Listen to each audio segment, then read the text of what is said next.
नमस्कार, शाम के 7 बजने को है। शंखनाद में आप सभी का स्वागत है। मैं हूं आपके साथ चित्रा त्रिपाठी। चोला माटी की राम, माटी का शरीर माटी में ही मिल जाता है, मगर इस क्रूर समय ने बहुतों को संस्कार के साथ माटी में मिलने का मौका तक नहीं दिया। बहुत सारे लोग बेबसी में जिए और फिर बेचारगी में इस दुनिया को छोड़कर चले गए, लेकिन इसके बाद उनके शवों के साथ जो हुआ वो असहनीय था। हमने आपको प्रयागराज में गंगा किनारे शवों की कतारें दिखाई थी।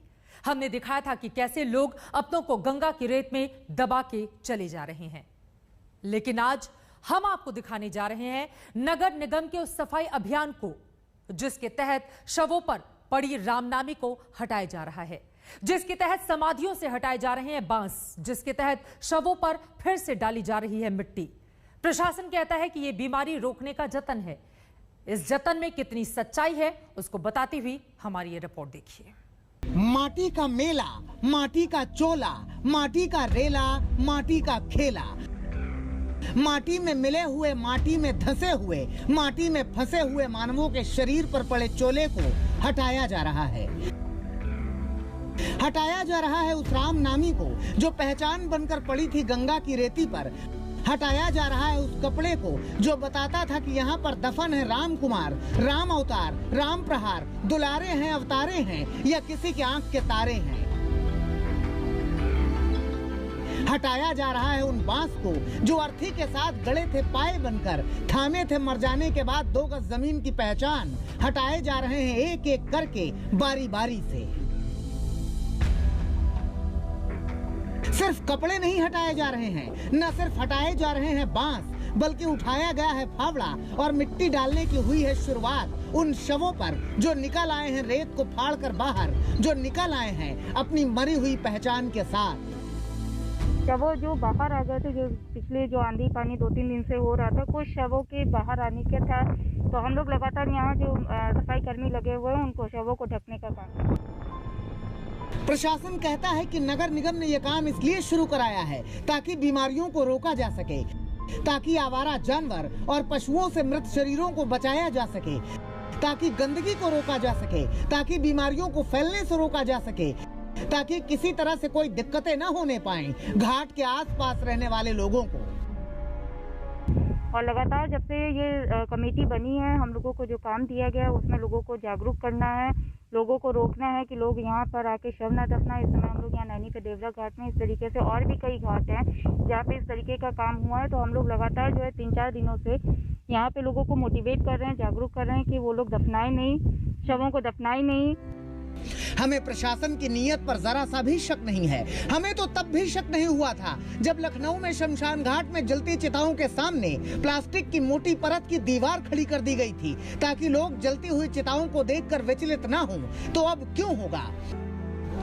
मगर इतना जरूर है कि फाफा मऊ के पुल पर चढ़कर पहले लोगों को इन्हीं रामनामी से एहसास हो जाता था कि बालू में 100 शव दफन है, या 200 या 500 या 1000, लेकिन अब नहीं दिखेगा। अब आकाश से भी ऐसी कोई तस्वीर नहीं खींची जा सकेगी जिससे मालूम चले कि गंगा के किनारे शवों का टीला बन गया है। कहा ना, हमें प्रशासन की नीयत पर कोई शक नहीं है, लेकिन इतना जरूर कहना है कि उभर आए शवों का अंतिम संस्कार हो जाए तो बेहतर हो। रेती पर शवों को दफनाने का सिलसिला बंद हो जाए तो बेहतर हो। और सबसे बेहतर तो यह हो कि बाहर निकल आए शवों का इलेक्ट्रिक शवदाह यंत्र से सामूहिक अंतिम संस्कार कर दिया जाए। पंकज श्रीवास्तव, प्रयागराज, आज तक। इस वक्त देश दुखों के दयार में है। हर आदमी को लगता है कि उसका दुख सबसे बड़ा है, मगर आपको हम बलिया के एक परिवार का दुख बताते हैं। एक परिवार है, 3 नाबालिग बच्चियां और 5 साल का एक बेटा। इन 4 बच्चों के परिवार से मां बाप का साया छिन गया है। पिता कैंसर से दुनिया छोड़ गए और मां को कोविड लील गया।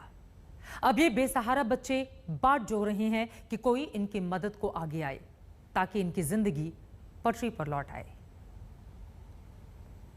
कैसा ये खतरे का पहर है, आज हवाओं में भी जहर है। जैसे उजड़ा हुआ है इन बच्चों का घर, वैसे ही उजड़ गई है इनकी दुनिया।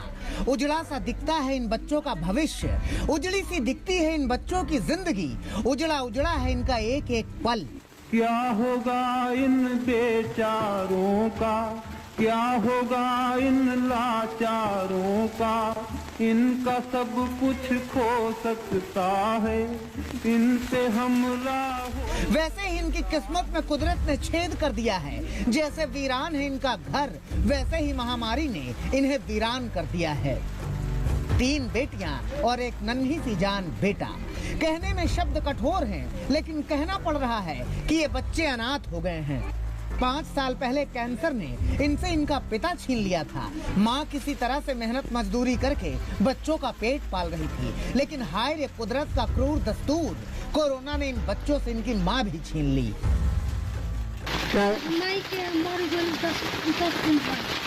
हाँ। अच्छा, कौन बचा है परिवार में? कौन? छोटा है? अच्छा। अब आलम ये है कि न माँ है, न पिता है, न घर में रोटी है, न घर में राशन है, न जीने का कोई साधन है।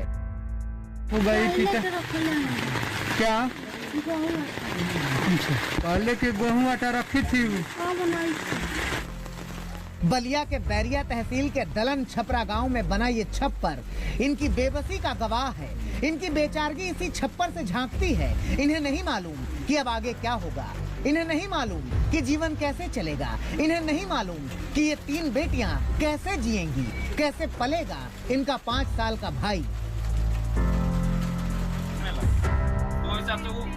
बलिया जिला प्रशासन को इन अनाथ हो गए बच्चों पर दया आई और उन्होंने कहा कि 2 बच्चों को 2000 रुपए अंत्योदय कार्ड की मदद की जा रही है।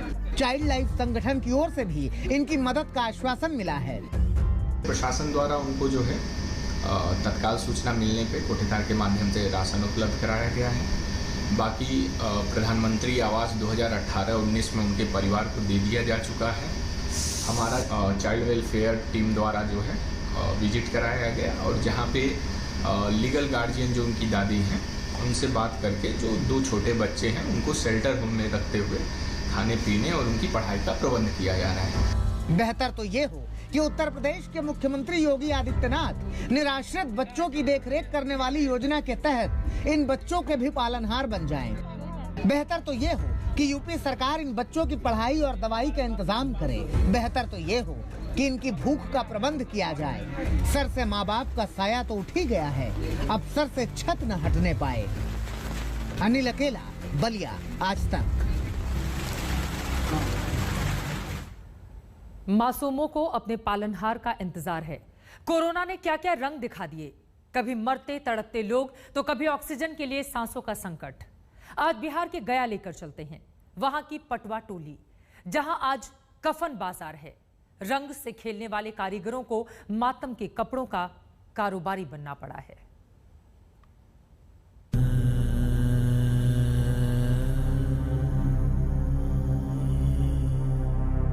हम अपना जीवन में इतना बिकते नहीं देखे थे।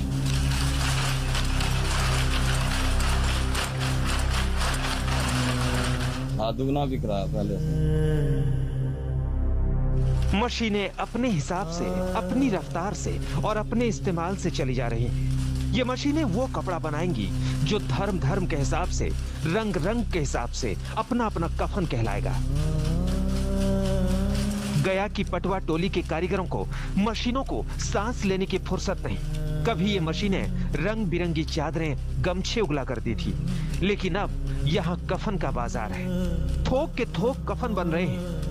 कहीं दवा और ऑक्सीजन की तरह कफन भी कम न पड़ जाए। आंकड़े बता रहे हैं कि कोरोना का संक्रमण लगातार कम हो रहा है और इस तरह से पॉजिटिविटी रेट भी काफ़ी कम है, लेकिन मौत का आंकड़ा कम नहीं हो रहा है। और इस बात को हम इसलिए कह रहे हैं क्योंकि हम मौजूद हैं अभी गया के मानपुर पटवा टोली में। पटवा टोली जहां पर एक तरीके से पीताम्बरी यानी कि कफन यहाँ पर बनाया जाता है बहुत बड़े पैमाने पर। और जो यहाँ पर मैन्युफैक्चरर हैं कफन बनाने के, उनसे बात करने से ये पता चलता है कि पिछले 2 महीने से इसकी डिमांड काफ़ी बढ़ गई है। यूँ कहें कि लगभग 200% इसकी डिमांड बढ़ी है कफन की। और इसको लेकर दिन रात यहाँ पर आप पावर लूम चलने की आवाज़ सुन रहे हैं। पूरे घर में ये लगातार पावर लूम चल रहा है यहाँ पर।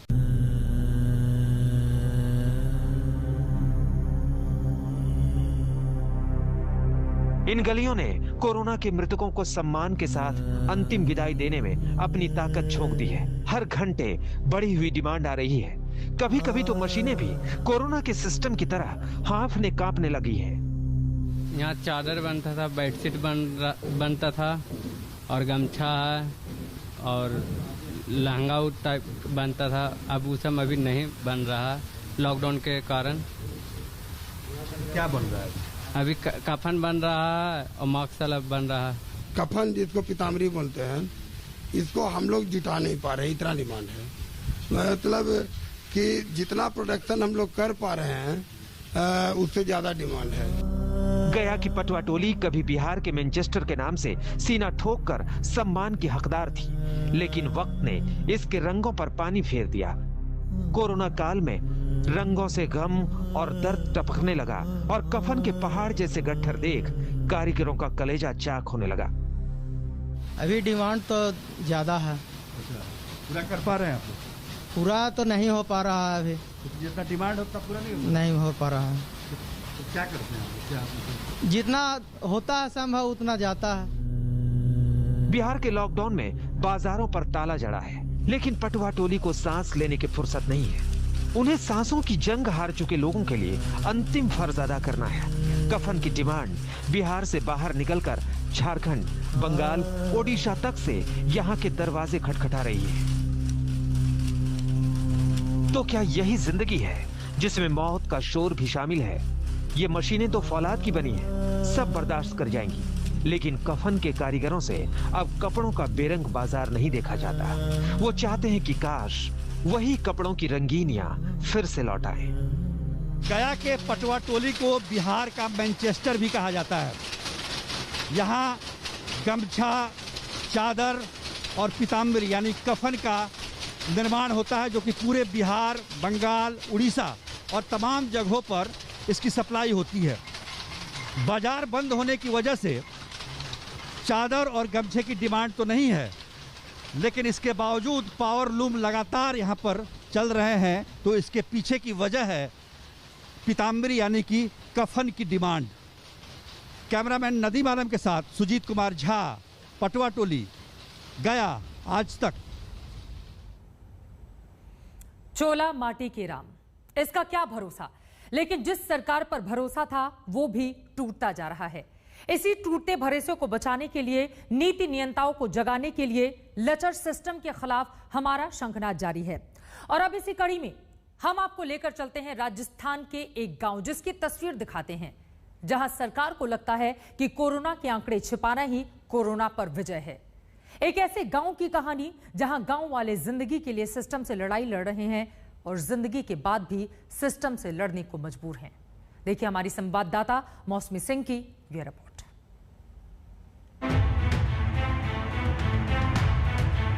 आंकड़े छिपा लेंगे, नाकामी छिपा लेंगे, मौत की वजह छिपा लेंगे, सिस्टम की लाचारी छिपा लेंगे, लेकिन इन जिंदा लोगों को कहां छिपाएंगे सरकार? ये तो अपनों के खोने का सच बार बार बताएंगे, 1000 बार बताएंगे। होते ज्यादा हुई है, लेकिन वहाँ से हॉस्पिटल से जो डेथ सर्टिफिकेट देता नहीं, उसमें ये लिखा है नेगेटिव है। डेथ सर्टिफिकेट को लेकर धांधलियां भी हो रही है। हाँ बिल्कुल, डेथ सर्टिफिकेट आप कोरोना पॉजिटिव जो पेशेंट थे उनका हम आपको अभी दिखाएंगे, उनमें नेगेटिव लिख के उनको डेथ सर्टिफिकेट दिया गया है। मर गए लोगों की आत्मा को कैसे शांत करेंगे, जो चीख चीख कर कह रही है कि सिस्टम की आत्मा मर चुकी है। ठीक से जांच नहीं हो रही है। सबसे पहले यहाँ पर जांच की गई थी, 119 लोगों की जांच की गई थी, उनमें से 30 लोग पॉजिटिव आए थे। उसके बाद में ऊपर से दबाव बता रहे हैं डॉक्टर लोग कि मतलब यहाँ पर ज़्यादा जांच करेंगे तो ज़्यादा पॉजिटिव आएंगे, इसलिए कम जांच कर रहे हैं। उसके बाद में 30, 35, 34, 19, 22 ऐसे जांच करते हैं। शायद गिनती कमजोर है या फिर प्रशासन की नीयत खराब है। घर से शव तो निकलते हैं लेकिन आंकड़ों में नहीं चढ़ते। ये राजस्थान का मोमासर गांव है, जहां कोरोना काल में चमत्कार हो रहा है। इंसान जंग लड़ने तो कोरोना के खिलाफ जाता है, लेकिन जंग हारने की वजह कोरोना नहीं होती। सब कागज का खेल है, बहुत बड़ा हेरफेर है। आंकड़ों में किस तरह से गड़बड़ी हो रही है ये हम आपको दिखा रहे हैं। आप देखिए कि ये जो रिपोर्ट है ये भीकम चंद की कोविड रिपोर्ट है जो कि टेस्टिंग हुई है। आप देखिए भीकम चंद यहाँ पे confirmed positive Bikaner district, 56 years of age male. ये पॉजिटिव कोविड रिपोर्ट है जो कि लगभग 4 तारीख को आती है। अब आप देखिए जो डेथ सर्टिफिकेट है वो इशू होता है 5 तारीख को। भीकम सिंह जी की चंद जी की मौत हो जाती है 5 तारीख को 10:45 AM पे कोविड नेगेटिव। भीकम चंद को ऐसे ही उनके पार्थिव शरीर को ऐसे ही बिना कोविड प्रोटोकॉल के भेज दिया जाता है। हालांकि गांव वाले और घर वाले ये मान कर चलते हैं कि रिपोर्ट पॉजिटिव आई है तो एहतियात बरतते हुए वो। कौन समझाए इस भाई को कि क्या वजह थी कि उसका भाई दुनिया से यूं रुखसत हो गया? कौन समझाए इस बच्ची को आखिर क्यों हुई उसके पिता की मौत? कागज कुछ और कहते हैं, सरकार कुछ और कहती है, परिवार कुछ और कहता है। रिपोर्ट में आया हुआ है उनका वो पैक करना नहीं, उसकी नेगेटिव रिपोर्ट है। मैं ये कागज दिखा के आया था, कहीं इनकी तो 72 घंटे में ये रिपोर्ट आई है नेगेटिव है। इसको आप खुद ले जा सकते हो। मैं वाली है सामने का पर्ची बनवा लिया। और बीकानेर के अस्पताल में जो रिपोर्ट आई थी वो 4 तारीख को पॉजिटिव आई। हाँ। और एक दिन में नेगेटिव क्यों कर दिया इन लोगों ने? वो देखो भाई उनकी डेथ ही होगी कि नेगेटिव है ये। तो आप बताओ अगर नेगेटिव होते तो फिर घर पे लेके आते, सीधे ही लेके चले गए। हमने तो देखा भी नहीं पापा को। और दूसरी बात कोरोना का होता है तो फिर सभी पैक होके उसके बाद में उनका अंतिम संस्कार होता है। यहाँ पे तो एकदम खुले आराम से इन्हीं कपड़ों में अंतिम संस्कार हुआ है उनका। यहाँ हर दूसरे घर का यही दर्द है। बीमारी वही, कहानी वही, लाचारी वही। 101% कोरोना ही था, लेकिन साधारण सर्दी जुकाम होती तो हम वहाँ ले जाते ही क्यों? उनको 100% ही कोरोना था। उनको डॉक्टर साहब को क्या लगा क्या नहीं मालूम हमारे को। उन्होंने जो बोला वो हम फॉलो करते रहे बस। वो ऊपर वाले के हाथ में था। डॉक्टर साहब ने प्रयत्न किया उन्होंने, लेकिन कागज वही, सरकारी ठप्पा वही, लेकिन एक रात में मौत की वजह बदल जाती है। एक कागज बीमारी का नाम कोरोना बताता है तो दूसरा कागज चंद घंटे बाद कोरोना छिपाता है। सरकार की गणित कमजोर है या फिर नीयत खराब, जिन्हें लगता है कि वो आंकड़े छिपाकर कोरोना पर विजय पा रहे हैं। जानकारी में नहीं है मेरे 20-25 का। जो ऑफिशियल मेरे पास सूचना आती है या वो आती है उसके आधार पर है। उसके आधार पे कितने हैं? उसके आधार पर जैसे 3 तो ऑफिशियल डेथ है उसमें, और जो 4 है उसमें केवल निमोनिया और इस तरह का है, जो उसमें कोविड का नहीं। इंसान का हक है कि वो अपनों के मरने की वजह जान सके, लेकिन जिस सिस्टम ने उन्हें अपनों को बचाने का मौका नहीं दिया, उस सिस्टम से कोई उम्मीद भी बेमानी है। घर घर के बाहर उल्टी कढ़ाई अपने आप में मौत के आंकड़ों का जीता जागता सबूत है। जरूरत है, क्योंकि असल तस्वीर इससे भी ज्यादा भयावह है कि राजस्थान सरकार इस मामले में ईमानदारी बरते और इन आंकड़ों की अनदेखी करने के बजाय वो कोरोना से मरने वालों की प्रक्रिया में पारदर्शिता लाए। कैमरा पर्सन सत्या रोत्रे के साथ मौसमी सिंह, डूंगरगढ़, आज तक। आगे बढ़ते हुए एक और अहम खबर, 12वीं की बोर्ड परीक्षाओं पर सस्पेंस बरकरार है। कुछ राज्य बोर्ड की परीक्षाएं कराना चाह रहे हैं तो कुछ राज्य कोविड के चलते परीक्षाएं टालने के पक्ष में हैं। इन सबके बीच गुजरात सरकार ने घोषणा की है कि वो 1 जुलाई से बोर्ड की परीक्षाएं कराएंगे, लेकिन 300 छात्रों ने प्रधानमंत्री मोदी को चिट्ठी लिखकर कहा है कि उनका परीक्षा केंद्र कहीं और ना किया जाए।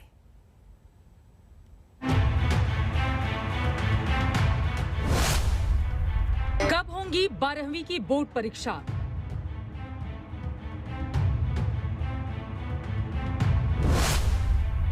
परीक्षाओं की तारीख कब बताई जाएंगी?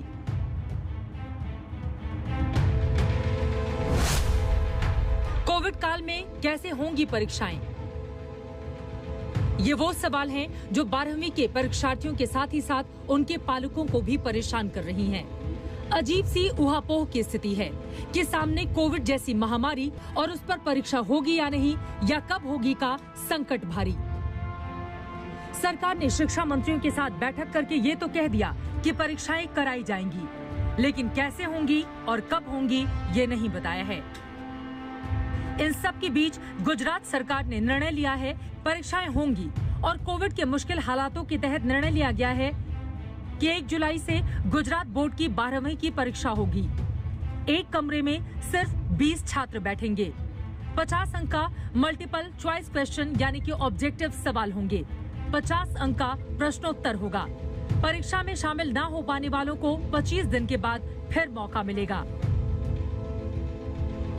गुजरात बोर्ड की परीक्षा कराने के ऐलान के बाद जल्द ही यूपी बोर्ड में 12वीं की परीक्षाओं का ऐलान हो सकता है। माध्यमिक शिक्षा परिषद के मुताबिक केंद्र सीबीएसई 12वीं बोर्ड परीक्षा के लिए जो भी निर्णय लेगा, उसी के अनुसार प्रदेश में 12वीं के संबंध में घोषणा की जाएगी। वहीं 10वीं बोर्ड की परीक्षा को लेकर मुख्यमंत्री के साथ मीटिंग होगी और उसी में 10वीं की परीक्षा करानी है या नहीं, इस पर फैसला होगा। 10वीं और 12वीं की परीक्षाओं को लेकर जून के पहले सप्ताह तक निर्णय होगा। 12वीं की परीक्षा कराने को लेकर 2 दिन पहले रक्षा मंत्री ने शिक्षा मंत्रियों के साथ बैठक की थी। उस बैठक में कई राज्य ऐसे थे जो परीक्षा कराने के पक्ष में नहीं थे। दिल्ली सरकार ने सीधे तौर पर कहा था कि पहले परीक्षार्थियों के लिए दवाई की सुरक्षा हो, फिर परीक्षा हो। लेकिन बिहार जैसे राज्य हैं जहां बोर्ड की परीक्षाएं मार्च में ही हो चुकी हैं। वो मानते हैं कि परीक्षा तो हर हाल में होनी ही चाहिए। हम लोगों से परामर्श किया गया है तो हम लोगों ने कहा है, 2 बातें हमने स्पष्ट कही है कि एक तो परीक्षाएं जरूर होनी चाहिए, क्योंकि 10वीं 12वीं की परीक्षाओं का छात्रों को जीवन में विशेष महत्व होता है, क्योंकि इसका आधार पर भविष्य में भी बहुत सारी चीजें इसके प्राप्तांक से जुड़ी होती है। परीक्षा पर असमंजस की स्थिति है। उम्मीद कीजिए कि कोरोना के इस भीषण काल में जल्द ही परीक्षा पर बने सस्पेंस से पर्दा हटे और मालूम चले कि ऐसे कोरोना काल में कैसे होंगी 12वीं की परीक्षाएं। आज तक ब्यूरो। यास आसपास है। नमस्कार, शाम के 7:30 बज चुके हैं। आप देख रहे हैं शंखनाद। मैं हूं आपके साथ चित्रा त्रिपाठी। बड़ी खबर के साथ इस बुलेटिन की शुरुआत हम करने जा रहे हैं। चक्रवाती तूफान यास का काउंटडाउन शुरू हो चुका है। मौसम वैज्ञानिकों की माने तो बंगाल की खाड़ी से उठा यास तूफान कल दोपहर ओडिशा में बालासोर के पास टकराएगा। यास तूफान से पहले बालासोर में तेज बारिश हो रही है। अलग अलग हिस्सों की जो तस्वीरें सामने आ रही है वो हम आपको टीवी स्क्रीन पर दिखा रहे हैं। बालासोर में तूफानी हवाएं चल रही हैं। समुद्र तट को फिलहाल खाली करवाया जा चुका है। ओडिशा में समुद्र का जलस्तर भी बढ़ना शुरू हो चुका है। आपको बता दें कि एहतियातन प्रशासन की ओर से तमाम इंतजाम किए गए हैं। कल ओडिशा के बालासोर में टकराएगा यास तूफान। कल दोपहर ओडिशा के बालासोर के पास टकराएगा। दोपहर में ही रात का नजारा हो जाएगा। तूफानी हवाएं चलेंगी और समंदर की लहरें आसमान को छूने के लिए बेताब हो जाएंगी। इसी वजह से एहतियातन वो तमाम कदम उठाए गए हैं ओडिशा के मुख्यमंत्री पटनायक की ओर से भी और इसके अलावा केंद्र की ओर से भी लगातार इस हिस्से पर नजर रखी जा रही है, क्योंकि जहां जहां तूफान का खतरा मंडरा रहा है वहां से लगातार समुद्र किनारे जो मछुआरे हैं उन्हें दूसरी जगहों पर शिफ्ट किया गया है। उस पूरे के पूरे हिस्से को खाली कराया गया है और एहतियातन तमाम वो बड़े और कड़े कदम उठाए जा रहे हैं। देखिए किस तरह से मुनादी भी की जा रही है ताकि लोग सुरक्षित स्थानों पर पहुंच सके।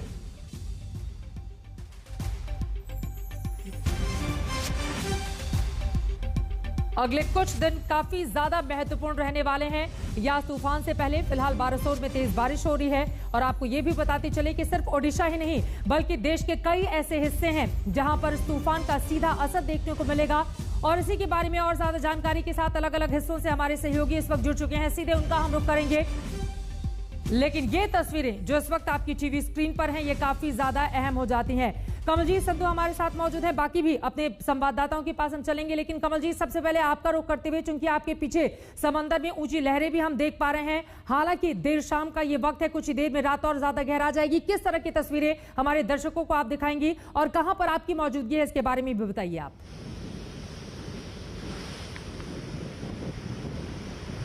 बंगाल की खाड़ी में उफान आ चुका है। साइक्लोन यास ने अपनी दस्तक दे दी है। और आपको दिखा दें जो लपटें हैं अब वो काफ़ी आगे बढ़ चुकी हैं। आपको बता दें यहाँ पे कई पौड़ियाँ नीचे तक थी पहले, और अब आप देख सकते हैं आहिस्ता आहिस्ता ये ऊपर आते जा रहे हैं और साथ साथ हम भी ऊपर आ चुके हैं। और आपको बता दें रात भर बारिश होगी जिसके बाद साइक्लोन यास का जो असली प्रकोप है वो नज़र आएगा सामने। हमें बताया गया है कि जो आसपास के पेड़ हैं वो भी उखड़ सकते हैं, मोबाइल फ़ोन टावर्स हों या फिर इलेक्ट्रिक पोल्स हों। इस वजह से एहतियातन काफ़ी जो तटीय इलाके में जो पॉपुलेशन है उसे पीछे किया गया है। आसपास के 60,000 के लोग हैं वो उनको पीछे हटाया गया है। हालांकि ये जो इलाका है ये पश्चिम बंगाल के साथ मिलता हुआ है और इसी वजह से ये यहाँ की जो जितनी भी पॉपुलेशन है उसे पीछे किया गया है। अगर हम हवाओं की बात करें, तेज़ हवाएं अभी से चलने लग गई हैं। और साथ ही साथ अगर हम बात करें, चुनौती सिर्फ साइक्लोन की नहीं है लेकिन कोविड-19 पैंडेमिक की भी है। आसपास अस्पताल हैं जहाँ पे कई मरीज भर्ती हैं, वेंटिलेटर पे हैं, आईसीयू पे हैं, ऑक्सीजन सपोर्ट पर हैं और उनको दिशा निर्देश दिया गया है सरकार द्वारा और गृह मंत्रालय द्वारा कि बिजली की सप्लाई किसी हद भी रुकनी नहीं चाहिए, चाहे तूफान आए चाहे उफान आए। और सभी अस्पतालों ने अब बैकअप तैयार किया है, लेकिन अगले 24 से 48 घंटे काफ़ी अहम रहेंगे। दूसरी बात है कि जो मछुआरे हैं जो पीछे आ चुके हैं उनके परिवार वालों को जो ले जाया गया है साइक्लोन रिलीफ सेंटर्स, वहाँ पर सोशल डिस्टेंसिंग बहुत मुश्किल हो पा रहा है। लेकिन ये चुनौती की रात है, अगले 24-48 घंटे उनके लिए भी बहुत अहम यकीनन ये 24 और 48 घंटे काफी ज्यादा अहम होने वाले हैं। ओडिशा के बालासोर से लगातार कमलजीत आपको यह अहम जानकारी देते रहेंगे। पश्चिम बंगाल के अलग अलग हिस्सों से भी हमारे 3 सहयोगी जुड़ चुके हैं। सबसे पहले दीघा पश्चिम बंगाल का रुख करेंगे, अनुपम मिश्र वहां से हमारे साथ मौजूद है। अनुपम, आप किस तरह की तैयारियां प्रशासन और सरकार की ओर से देख रहे हैं और पीछे की तस्वीरें दिखाइए, अभी क्या स्थिति है दीघा में? जी बिल्कुल, दीघा दरअसल उड़ीसा का बॉर्डर है और जो इंडिकेशन अभी मेट ऑफिस से हमें मिल रहे हैं वो ये है कि ये तूफान साइक्लोन यास धामरा पोर्ट की ओर बढ़ रहा है। धामरा पोर्ट भद्रक डिस्ट्रिक्ट में है, बालासोर से लगभग 100 किलोमीटर दूर। तो लैंडफॉल की जो संभावना जताई जा रही है वो बालासोर से धामरा पोर्ट के बीच में, और धामरा पोर्ट से दीघा की दूरी 200 किलोमीटर के आसपास है और बालासोर से दीघा की दूरी लगभग 100 किलोमीटर के आसपास है। और जब ये लैंडफॉल होगा तब 185 किलोमीटर प्रति घंटे की रफ्तार से अधिकतम हवाएं बहने का अंदेशा जताया गया। तो इनमें 2 मुख्य चुनौतियां हैं और हर तूफान में इस तरह की चुनौतियां होती हैं। एक होती है कि इवैक्यूएशन प्रोसेस, जिससे जो जान माल का नुकसान है, जान का नुकसान है वो कम हो, और उसकी कोशिश इस बार पूरी तरह से की गई है। पिछले साल अम्फन तूफान ने जो कहर बरपाया था उसको देखते हुए इस बार काफ़ी पहले से ही तैयारियां कर ली गई थी। लगभग 9 लाख लोगों को इवैक्यूएट किया गया है। दीघा में भी कई साइक्लोन सेंटर बनाए गए हैं जहां पर लोगों को रखा जा रहा है कोविड प्रोटोकॉल को मानते हुए। और दूसरी जो तैयारी होती है वो पोस्ट लैंडफॉल होता है। लैंडफॉल के बाद जो कहर बरपा कर हवाएं जाती हैं उसके बाद रास्तों को क्लियर करना, जो घर टूट गए हैं वहां पर जाना, जो अगर लोग फंसे हुए हैं वहां से उनको निकालना। तो जो क्रिटिकल पॉइंट्स होते हैं जहां पर अंदेशा होता है कि यहां पर भारी तबाही हो सकती है, तो वहां पर एनडीआरएफ की टीम, सिविल डिफेंस की टीम, पुलिस की टीम तैनात की गई है। कोशिश की जा रही है कि जितना हो सके जान का नुकसान कम हो। आखिर लेकिन जो संपत्ति का नुकसान होगा वो हवाओं के चलने के ऊपर निर्भर करेगा। 185 किलोमीटर की प्रति घंटे की रफ्तार से अगर बना हुआ है। दोबारा आप हम लोग करेंगे। सूर्याग्नि भी हमारे साथ जुड़े हुए हैं और साथ ही इंद्रजीत कुंडू भी कोलकाता से हमारे साथ मौजूद हैं, उनके पास हम चलेंगे। लेकिन अपने आप में अम्फान तूफान के बाद हम सब ने देखा था किस तरह से उस तूफान ने भारी तबाही मचाई थी। इसी वजह से एहतियातन हर कड़े और बड़े कदम इस वक्त सरकार की ओर से उठाए जा रहे हैं। सबके बीच चक्रवाती तूफान यास का काउंटडाउन शुरू हो चुका है। मौसम वैज्ञानिकों की ओर से जानकारी दी गई है कि बंगाल की खाड़ी से उठा यास तूफान कल दोपहर ओडिशा में बालासोर के पास टकराएगा। दोपहर में ही रात का नजारा दिखाई देने लगेगा। तूफानी तेज हवाएं चलेंगी और समंदर की लहरें आसमान को छूने के लिए बेताब हो जाएंगी। इसीलिए एहतियातन पूरे के पूरे हिस्से को खाली कराया जा चुका है और लगातार प्रशासन की, सरकार की इस पूरे मामले पर नजर बनी हुई है। ये रिपोर्ट देखिए।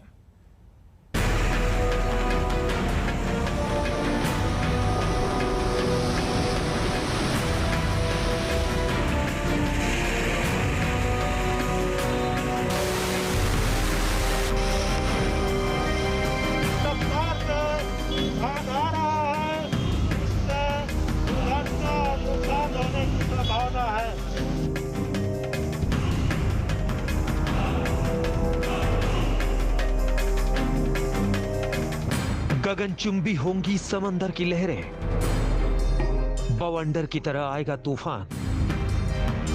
समुद्र तटीय इलाकों में तूफान और बारिश का कहर, क्योंकि यह सब बिल्कुल आसपास है।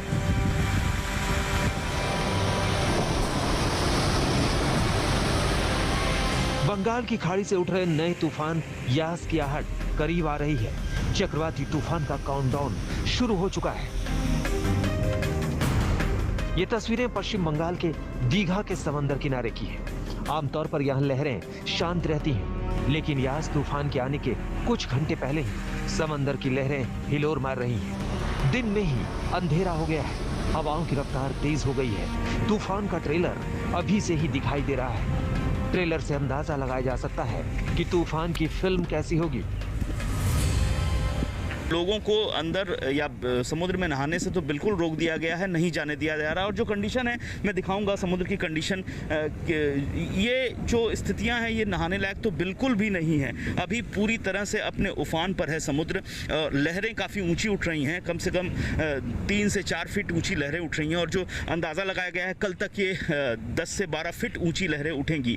तो ऐसे में समुद्र में जाने लायक स्थितियाँ नहीं है, पहले से ही मना कर दिया गया है। और जो कच्चे घर हैं तटीय इलाकों में, उनको पहले से ही शिफ्ट कर दिया गया है ऊंची और सेफ जगहों पर, जो साइक्लोन सेंटर बोलते हैं। देखिए अभी एक पुलिस की एक और टीम यहां पर आ रही है। लगातार पुलिस यहां पर गश्त भी लगा रही है, देख रही है लोग किनारे पर हैं कि नहीं है। अगर कोई किनारे पर है अंदर जाने की कोशिश कर रहा है, क्योंकि तटबंध बना हुआ है यहाँ, उसके उस पार किसी को भी नहीं जाने दिया जा रहा है। अनाउंसमेंट भी धीरे धीरे दूसरे इलाकों में, दूसरी जगहों पर हर जगह किया जा रहा है। समंदर किनारे से 2500 से ज्यादा लोगों को दूसरी जगहों पर ले जाया जा रहा है। एनडीआरएफ की टीम लोगों को तूफान को लेकर सचेत कर रही है। पुलिस प्रशासन के साथ इवैक्यूएशन का काम चल रहा है। इससे पिछले हमने अवेयरनेस वगैरह करवाया था, अवेयरनेस हो गया। अभी लास्ट टाइम बचा है जो तूफान आने का, इसी दौरान हम लोग इवैक्यूएशन का काम करें, लोगों को समझा रहे हैं ताकि सही टाइम है अभी अपने घर को छोड़कर सुरक्षित यहाँ पर जो साइक्लोन शेल्टर है उसमें जाके सुरक्षित आ जाए। प्रशासन की मदद तरफ से वहाँ पर खाने पीने का व्यवस्था किया गया, वहाँ पर वो सुरक्षित रहेंगे। 2-3 दिन के बाद फिर अब जैसे तूफान समाप्त हो जाता है उसके बाद अपन अपने घर लौट जाए। ओडिशा के बालासोर का ये वही इलाका है जहां कल यास तूफान टकराने वाला है। तूफान से पहले ही यहां जमकर बारिश हुई है। चक्रवात यास से पहले जो पीछे आप मेरे देख सकते हैं वो है शांति, पर ये तूफान से पहले की शांति है। अगर हम बात करें 160 से ऊपर की स्पीड की प्रति घंटे की चल रही है और ये आहिस्ता आहिस्ता बढ़ने लगेगी। बारिश रुक रुक के हो रही है, पूरी रात होती रही है और अब आगे आने वाले समय में बारिश और भी बढ़ जाएगी। यानी साइक्लोन का अपना पूरा प्रकोप है वो सामने आता नजर आएगा। बालासोर के पास के चांदीपुर में समंदर के किनारे से लोगों को हटाने के लिए मेरीन पुलिस ने मोर्चा संभाल लिया है। मछुआरों से इलाके को खाली करने के लिए कह दिया गया है। यहाँ सुबह से ही मौसम तूफानी हो चला है, सुबह से ही बारिश हो रही है। कहने को ये इलाका थोड़ी ऊंचाई वाला है, लेकिन जानकार बता रहे हैं कि कल जब तूफान टकराएगा तो समंदर की 2 से 3 मीटर ऊंची लहरें इस इलाके को खतरनाक बना देगा। तो अभी सबसे बड़ी चिंता बात है जो कल जो आएगी 26 तारीख को जो यहाँ लैंडफॉल करेगी उसका तो वो स्तर बढ़ेगा, मतलब ये और भी 2-3 मीटर पानी उठने वाला है। तो ये जो हम लोग जो ड्राइडॉक का टाइम में जो बोलते हैं ना, ये ऊंचा इलाका है पर ये अभी सुरक्षित नहीं है। हम लोग का सब बोर्ड का सबको बांध चुके हैं। अब ऊपर वाला ऊपर भरोसा छोड़ दिए हैं। अब प्राकृतिक है उसको तो क्षतिग्रस्त करेगा। बस हम लोग दुआ मांग रहे हैं और सबको बस यही बोलना है कि घर में रहो, सुरक्षित रहो और गवर्नमेंट का गाइडलाइंस को ही। अगले 24 से 48 घंटे काफी ज्यादा अहम रहने वाले हैं। पश्चिम बंगाल से लगातार हमारे सहयोगी जुड़े हुए हैं, साथ ही ओडिशा से भी मेरी सहयोगी लगातार आपको पल पल की जानकारी दे रही हैं। यकीनन स्थिति कमलजीत ने जैसा कि ओडिशा को लेकर बताया वैसे ही तकरीबन पश्चिम बंगाल में भी है। सीधे रुक कर लेते हैं सुंदरबन का। इस वक्त हमारे साथ हमारे सहयोगी जुड़ चुके हैं सूर्याग्नि रॉय। सूर्याग्नि, सीधे आपसे जानना चाहेंगे, सुंदरबन वैसे तो पर्यटकों के आकर्षण का केंद्र रहा है, लेकिन वहां पर भी खतरा बना हुआ है। इसके मद्देनजर एसडीआरएफ, एनडीआरएफ की टीमों की तैनाती हुई है, लगातार नजर रखी जा रही है। किस तरह की तैयारियां आप अपने आसपास देख रहे हैं?